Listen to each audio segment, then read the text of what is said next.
Bab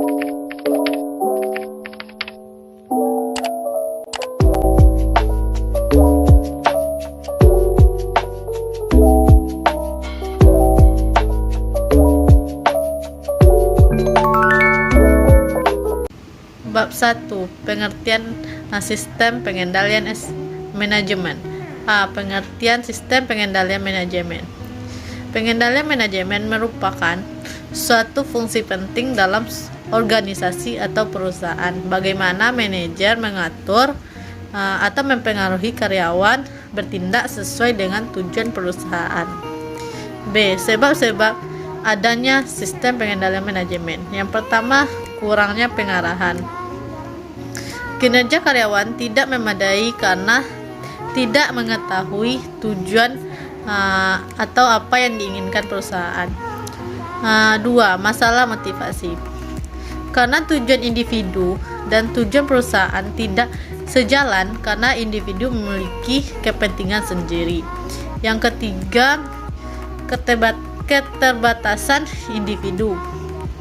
Terjadi ketika karyawan tahu apa yang akan dijalankan tetapi tidak dapat menjalankan kegiatan tersebut secara baik.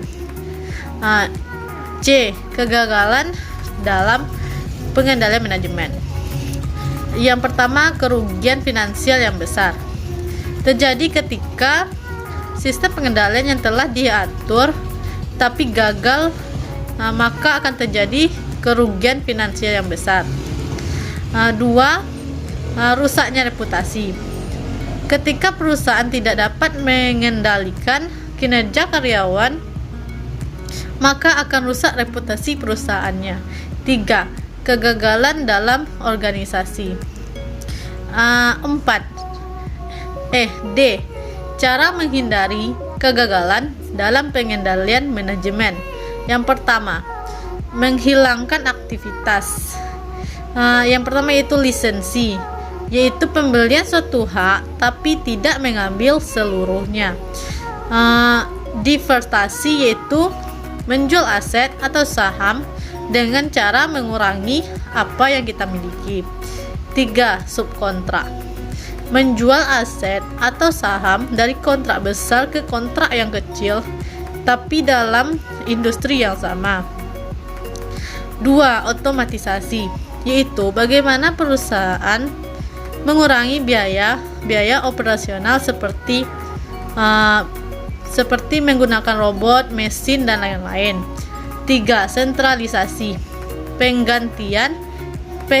pengambilan keputusan oleh hanya satu badan atau di pusat saja.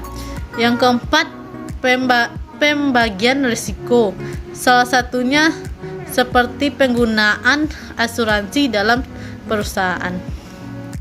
Bab 2. Pengendalian hasil.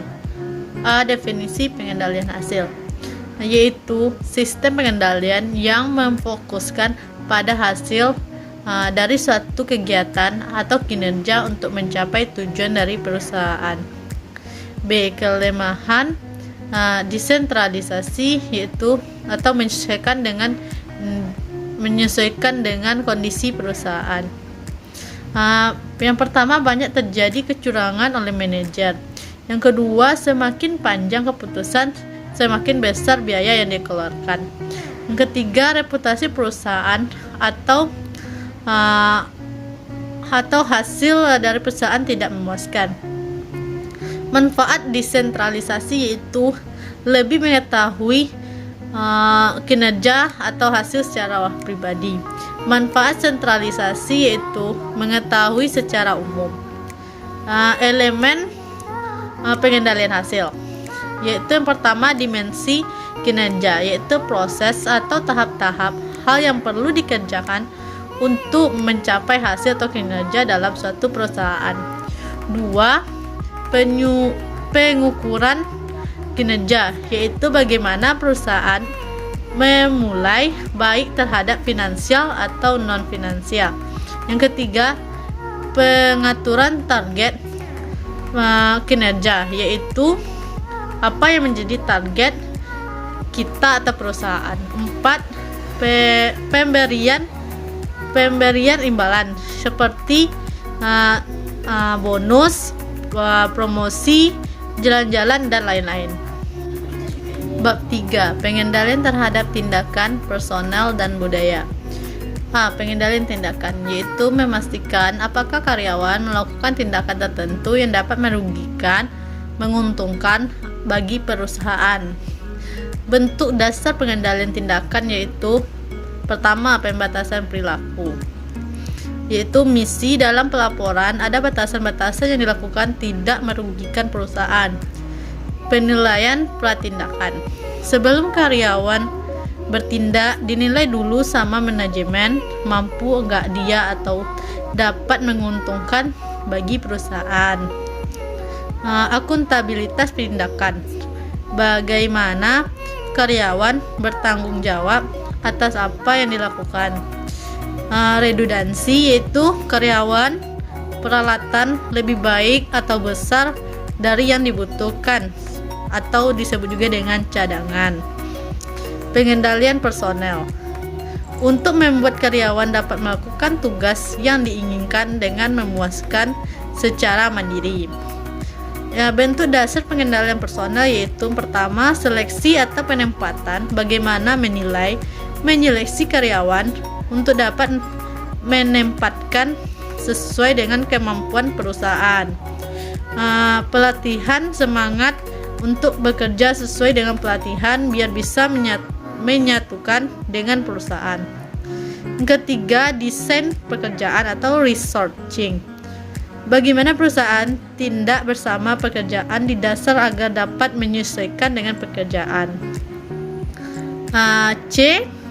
Pengendalian budaya, yaitu untuk membentuk norma atau perilaku karyawan guna mendorong karyawan untuk mempengaruhi karyawan lainnya. Bentuk-bentuk dasar pengendalian budaya, yang pertama yaitu kode etik, seperti sapa, sopan, santun, salam, dan lain-lain. Yang kedua, imbalan kelompok, seperti keberuntungan, promosi, bonus, dan lain-lain. 3. Pengaturan fisik dan sosial, yaitu aturan pakai atau batasan-batasan yang tidak sesuai dengan budaya perusahaan. Yang keempat, tone at the top, manajer harus konsisten dengan budaya yang mereka pakai atau ciptakan. Mengapa 4 pengendalian itu penting dalam perusahaan? Karena kita dapat mengetahui sejauh mana program yang sedang dilakukan oleh perusahaan dan dapat melihat apakah sudah sesuai dengan standar serta rencana yang telah ditetapkan oleh perusahaan. Bab 4. Ketatnya sistem pengendalian. Yang pertama yaitu sistem pengendalian hasil, yaitu adalah definisi hasil yang diinginkan perusahaan. A. Kesesuaian, sebagai salah satu penentu utama hasil yang diinginkan oleh perusahaan. B. Spesifikasi, yaitu tingkat ketatnya pengendalian hasil tergantung pada adanya prospek kinerja yang dilakukan karyawan. C. Komunikasi dan internalisasi, yaitu target kinerja harus disesuaikan secara efektivitas. D. Kelengkapan, berarti bahwa area hasil yang didefinisikan dalam sistem pengendalian manajemen memiliki kinerja yang bagus. E. Pengukuran kinerja, yaitu menerapkan pengendalian ketat terhadap pengukuran yang tinggi. F. Insentif, yaitu imbalan yang diharapkan secara langsung dengan pencapaian hasil yang diinginkan. 2. Ketatnya pengendalian tindakan. A. Pembatasan perilaku, yaitu baik fisik atau administrasi dapat menciptakan pengendalian yang ketat dalam beberapa bidang organisasi. B. Kajian pratindakan, yaitu dapat memuat ketatnya sistem pengendalian manajemen jika kalian sering atau detail. C. Akuntabilitas tindakan, yaitu menciptakan pengendalian ketat seperti ditimbulkan pengendalian akuntabilitas tindakan yang diinginkan. D. Penguatan tindakan, yaitu lebih ketat dengan memberikan imbalan atau hukuman yang signifikan terhadap karyawan. 3. Ketatnya pengendalian personel, yaitu juga ada pada bisnis yang berorientasi laba. Pengendalian personel mungkin menjadi efektif karena adanya saling melengkapi dan kesesuaian antara keinginan organisasi dan individu. D. Ketatnya pengendalian budaya atau kultural. Dalam beberapa kasus, bagaimanapun tingkat kontrol yang disediakan kurang ketat. Budaya melibatkan karyawan, keyakinan bersama, dan nilai-nilai yang karyawan gunakan untuk memandu perilaku. Kecuali untuk perusahaan dengan budaya yang kuat, kontrol ketat mungkin terpengaruh dengan menggunakan tenaga atau kontrol budaya sendiri. Bab 5. Biaya sistem pengendalian. Yang pertama yaitu biaya langsung, yaitu biaya yang dibutuhkan secara langsung. Contohnya dalam sistem pengendalian hasil yaitu seperti bonus tunai, kompensasi, dan lain-lain. Sedangkan pengendalian tindakan seperti biaya pemeliharaan staf, audit internal, dan redundansi atau biaya cadangan.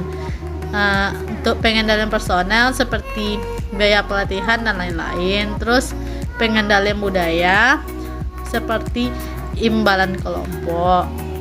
Biaya tidak langsung yaitu biaya yang tidak berhubungan langsung dengan aktivitas memproduksi produk atau biasanya melampaui biaya yang dikeluarkan untuk membuat produk.